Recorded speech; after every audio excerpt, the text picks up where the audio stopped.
Assalamualaikum warahmatullahi wabarakatuh. Halo pemirsa, bagaimana kabar Anda? Bagaimana dengan puasanya? Semoga tetap semangat pemirsa, karena saat ini kita sudah berada di 27 Ramadan. Yang itu artinya tinggal beberapa hari lagi nih kita akan menuju hari kemenangan atau Hari Raya Idul Fitri. Baik pemirsa, seperti biasa Lintas Bandung Sepekan minggu ini kembali hadir menyapa Anda di edisi 9 Mei 2021. Dan kami telah menyiapkan sejumlah informasi serta ragam peristiwa pilihan untuk kami hadirkan selama 60 menit ke depan. Baik, bersama saya Lina Stalina, segera kita ikuti Lintas Bandung Sepekan selengkapnya.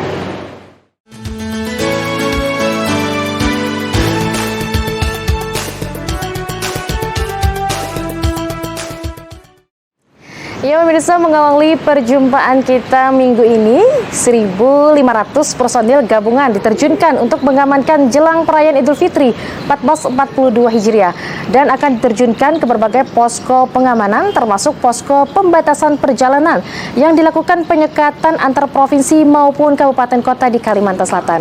Ini maklum saja pemirsa, pemerintah pusat saat ini sudah mengeluarkan edaran untuk meniadakan mudik sehingga masyarakat diharapkan tidak memaksakan diri atau memaksa petugas untuk melakukan tindakan tidak perlu demi kita bersama-sama mencegah penularan virus COVID-19.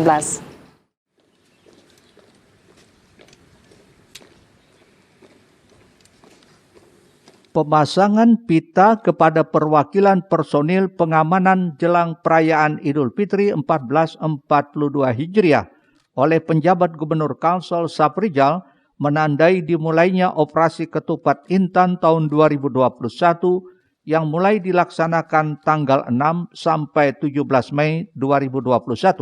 Pengamanan operasi bersandikan Ketupat Intan tahun 2021 menerjunkan 1.500 personil gabungan untuk mengamankan berbagai posko pengamanan termasuk posko pembatasan perjalanan yang dilakukan penyekatan antar provinsi maupun kabupaten kota di Kalimantan Selatan. Maklum saja pemerintah pusat saat ini sudah mengeluarkan edaran untuk meniadakan mudik sehingga masyarakat diharapkan tidak memaksakan diri atau memaksa petugas untuk melakukan tindakan tidak perlu demi mencegah penularan virus COVID-19. Jangan memaksa petugas di lapangan untuk melakukan aktivitas-aktivitas yang tidak perlu.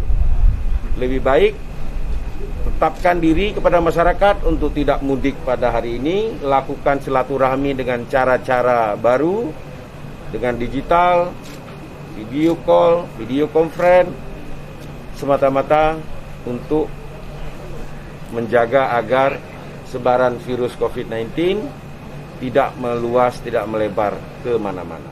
Kita sudah siapkan pasukan kurang lebih 1.500 gabungan TNI Polri dengan pemerintah daerah, berbagai unsur.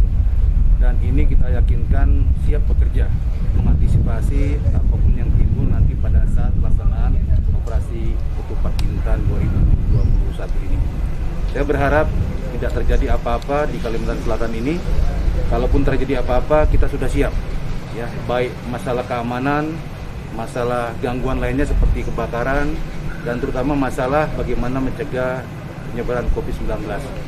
Dan saya berharap juga setelah selesai nanti Idul Fitri tidak terjadi lonjakan COVID-19 di Kalimantan Selatan. Untuk itu kita berharap semuanya masyarakat berpartisipasi, petugasnya siap, masyarakatnya juga care terhadap kesehatan.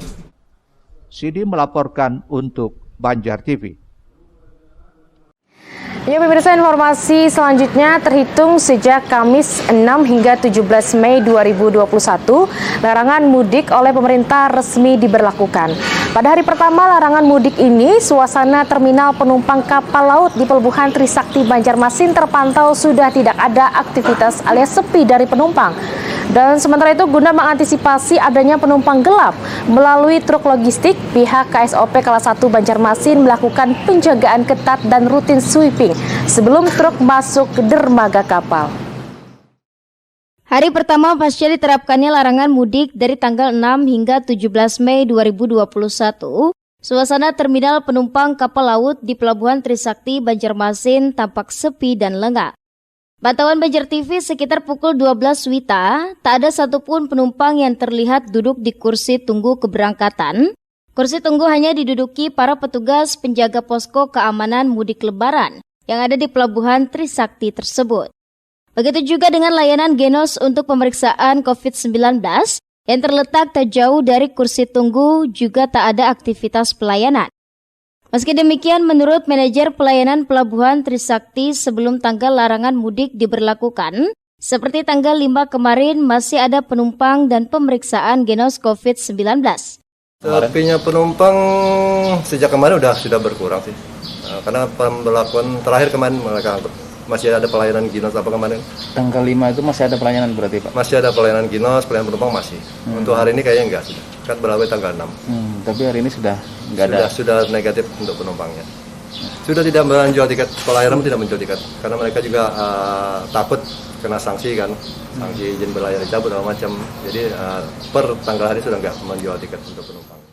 Meski untuk penumpang dilarang, namun untuk truk yang membawa logistik masih diperbolehkan dengan catatan hanya 2 orang sopir dan kernet. Begitu juga dengan penumpang yang sifatnya ada keperluan khusus atau mendadak masih diperbolehkan dengan syarat tertentu. Sementara itu, berdasarkan data rekapitulasi Posko Pengendalian Transportasi Laut, penumpang kapal laut sejak 28 April sampai dengan 5 Mei atau sampai batas terakhir tibanya larangan mudik, ada terjadi lonjakan penumpang hingga ribuan orang. Muhail, Banjar TV.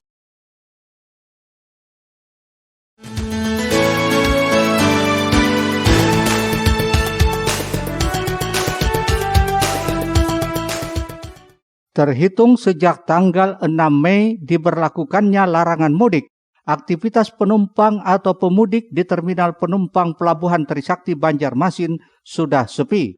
Meski demikian, terminal penumpang masih dijaga ketat oleh petugas, di samping juga rutin melakukan sweeping guna mengantisipasi adanya penumpang gelap melalui truk pembawa logistik. Menurut manajer pelayanan Pelabuhan Trisakti Banjarmasin, Abdul Nasir, sesuai arahan dan adanya surat edaran larangan mudik dari pemerintah, pihak KSOP kelas 1 Banjarmasin sudah memperketat penjagaan di wilayah terminal penumpang dan juga pada angkutan truk yang membawa logistik agar tidak ada penumpang gelap. Sebenarnya sebelum ini sih sudah dilakukan penyisiran terhadap truk-truk yang bawa penumpang gelap, istilahnya kambing. Sudah kami lakukan oleh pihak security maupun SKPL juga, tim terpadu. Nah, dengan surat edaran ini otomatis lebih diperketat lagi. Jadi polanya begitu mereka masuk ke Terminal Roro, masuk ke dalam dermaga, itu sudah dilakukan sweeping. Filter terakhir nanti di depan ramdor. Jadi kerjasama dengan pihak kapal. Informasinya pun seperti itu, pihak pelayanan pun tidak ngangkut penumpang lagi. Jadi mereka lakukan sweeping terhadap penumpang yang ikut ke kapal mereka. Lebih jauh, Abdul Nasir menyatakan, meski pelarangan mudik sedang berlangsung, namun jika ada masyarakat dengan keperluan mendesak dan sesuai aturan masih diperbolehkan, asal memenuhi syarat tertentu, diantaranya seperti surat perjalanan tertulis dan surat keterangan rapid antigen. Muhail, Banjar TV. Pemirsa, pemberlakuan larangan mudik di wilayah aglomerasi pos pelayanan lebaran di Jalan Ahmad Yani, kilometer 14 Gambut, Kabupaten Banjar, mendapatkan kunjungan Dirlantas Polda Kalsel, Kombes Pol Meisa Sogriwo, sebagai untuk mengecek persiapan baik ruangan, petugas, bilik pemeriksaan, serta peralatan untuk melaksanakan swab antigen di pos tersebut. Di samping itu, surat tugas atau perjalanan dinas bagi ASN Pemprov Kalsel kini difokuskan ke sekretaris daerah, sehingga tidak ada lagi tanda tangan dari kepala SKPD bersangkutan. Hal ini demi menekan kebijakan mudik dengan dalih perjalanan dinas atau tugas. Menindaklanjuti surat edaran Gubernur Kalsel tentang peniadaan mudik Hari Raya Idul Fitri 1442 Hijriah dan upaya pengendalian penyebaran COVID-19, jajaran Polres Banjar mendirikan pos penjagaan di sejumlah titik di Kabupaten Banjar. Salah satunya pos pelayanan lebaran di kilometer 14 Kecamatan Gambut, mendapat kunjungan dari Dirlantas Polda Kalsel, Kombes Pol Meisa Sogriwo, didampingi Kasat Lantas Polres Banjar, Ibtu Rio Angga Prasetyo. Kunjungan ini untuk mengecek seluruh persiapan, diantaranya ruangan, petugas, bilik pemeriksaan, serta peralatan untuk melaksanakan swab antigen di pos tersebut. Maesa menyebutkan 5 kabupaten kota di Kalimantan Selatan yang masuk wilayah aglomerasi, yakni Banjarmasin, Banjarbaru, Kabupaten Banjar, Barito Kuala, dan Tanah Laut, harus menunjukkan surat rapid antigen. Apabila tidak menyertakan surat tersebut, maka akan dicek secara random di pos penjagaan secara gratis. Kemudian daerah sini posko gambut untuk penyekatannya pakai aglomerasi. Jadi antar kabupaten kota kita mengutamakan surat antigen. Ya, jadi kalau ada surat antigen kita fleksibel. Nah, untuk yang 5 kabupaten kota ini memang harus ada surat antigen juga. Ada, dan kalau tidak ada nanti kita langsung kita cek secara random di tempat yang sudah siapkan untuk cek antigen. Nah, untuk random di sini, rapid di sini ini berbayar atau kayak apa? Gratis. Gratis.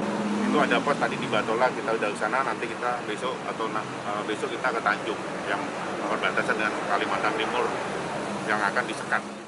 Selama operasi Ketupat Intan 2021 di Kabupaten Banjar, ada 3 pos pelayanan yang disiapkan. Setiap pos terdiri dari unsur Polres Banjar, Kodim 1006 Martapura, Satpol PP, Dishub, personil Dinas Kesehatan, serta relawan.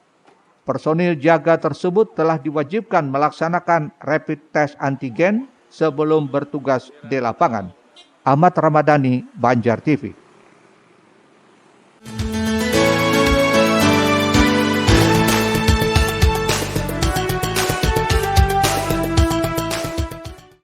Berlaku untuk semua kalangan termasuk aparatur sipil negara ASN dan tenaga kontrak semakin diperketat di lingkungan pemerintah Provinsi Kalimantan Selatan.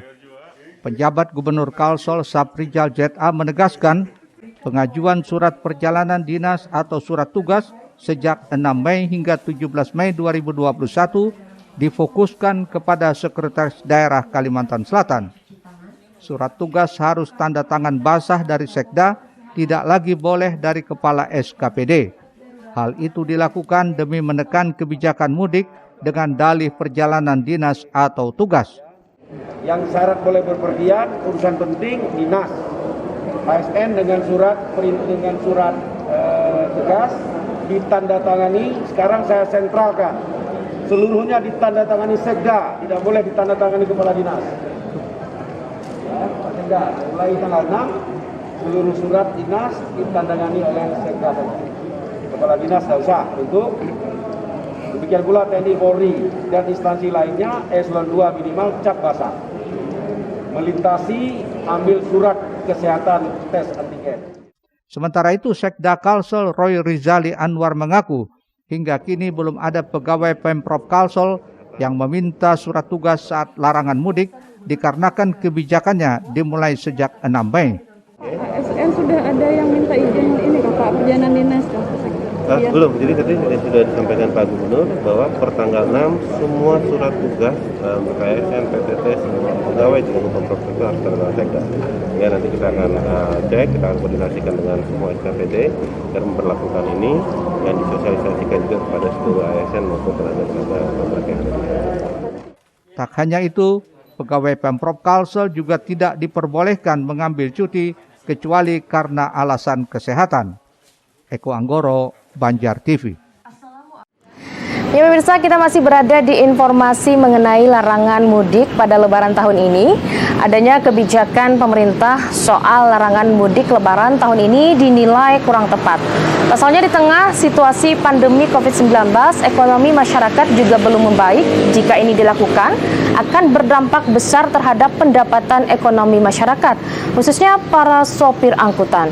Sementara itu, jika larangan mudik itu hanya untuk menekan angka penularan COVID-19 di tingkat nasional maupun daerah, maka cukup dengan melakukan pemeriksaan atau rapid antigen pada saat keberangkatan maupun kedatangan.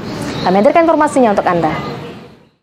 Kebijakan pemerintah soal larangan mudik Lebaran tahun ini dinilai kurang tepat. Pasalnya di tengah situasi pandemi COVID-19 seperti sekarang ini, masih banyak sektor ekonomi warga yang belum membaik. Jika kebijakan ini dijalankan, sedikit banyak akan mempengaruhi pendapatan ekonomi masyarakat, khususnya warga yang bekerja di sektor transportasi darat. Seperti halnya di Kalimantan Selatan, banyak masyarakat yang menggantungkan usahanya menjadi sopir angkutan. Jika larangan mudik ini diberlakukan, pasti akan mempengaruhi pendapatan mereka.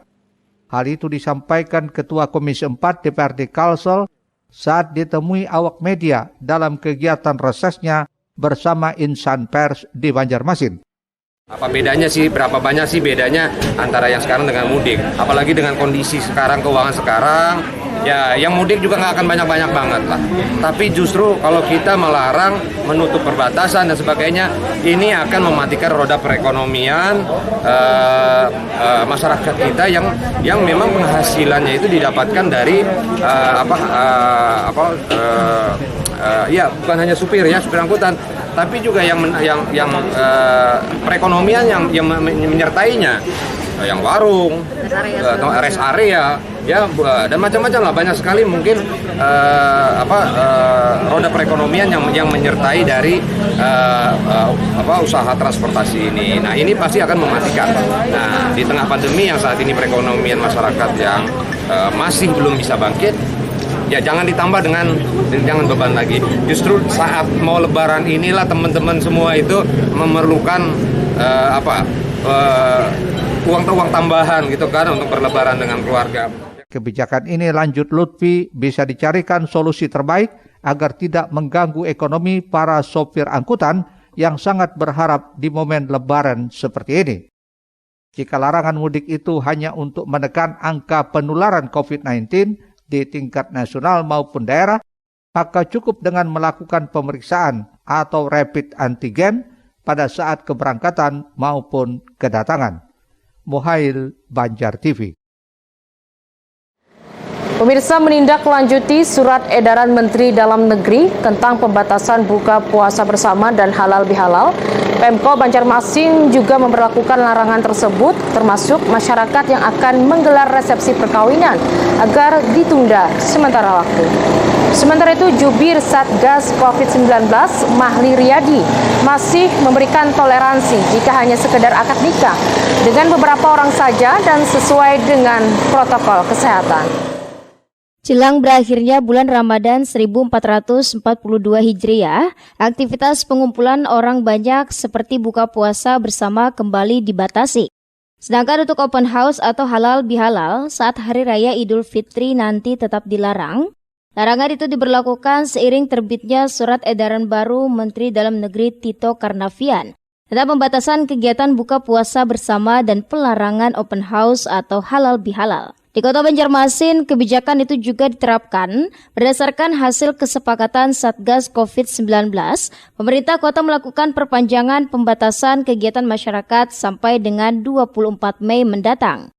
Dalam perpanjangan PPKM ini, yakni meniadakan kegiatan mengumpulkan orang banyak, termasuk halal bihalal, dan walimah perkawinan dalam hal ini sebagai salah satu strategi memutus penyebaran COVID-19. Di perpanjangan berikut ini ada penambahan item pembatasan, yaitu butir 4 huruf D, di mana adanya salah satu upaya strategi memutus rantai penularan itu, yaitu melarang masyarakat untuk melakukan pengumpulan massa, termasuk kegiatan halal bihalal dan juga kegiatan walimah perkawinan, untuk sementara ditunda dulu sampai dengan tanggal 24 bulan Mei. Ini ditiadakan ya bagi masyarakat yang merencanakan adanya perkawinan di tanggal tersebut dari tanggal 4 Mei sampai dengan tanggal 24 Mei ini sementara dilarang oleh Satgas COVID-19 dengan tujuan memutus rantai penularan COVID-19 di Banjarmasin. Mahli berpesan, setiap warga Banjarmasin yang ingin menggelar resepsi pernikahan baik itu di gedung, hotel, atau di perkampungan agar sementara ditunda. Karena Satgas tidak akan memberikan rekomendasi untuk gelaran acara tersebut. Meski demikian, Mahli masih memberikan toleransi jika hanya sekedar akad nikah dengan beberapa orang saja dan sesuai dengan protokol kesehatan. Muhail, Banjar TV. Pemirsa, tetaplah bersama Lintas Banua Sepekan. Usai jeda kami hadirkan Pemko Banjarmasin, pastikan tak ada barang kadaluarsa.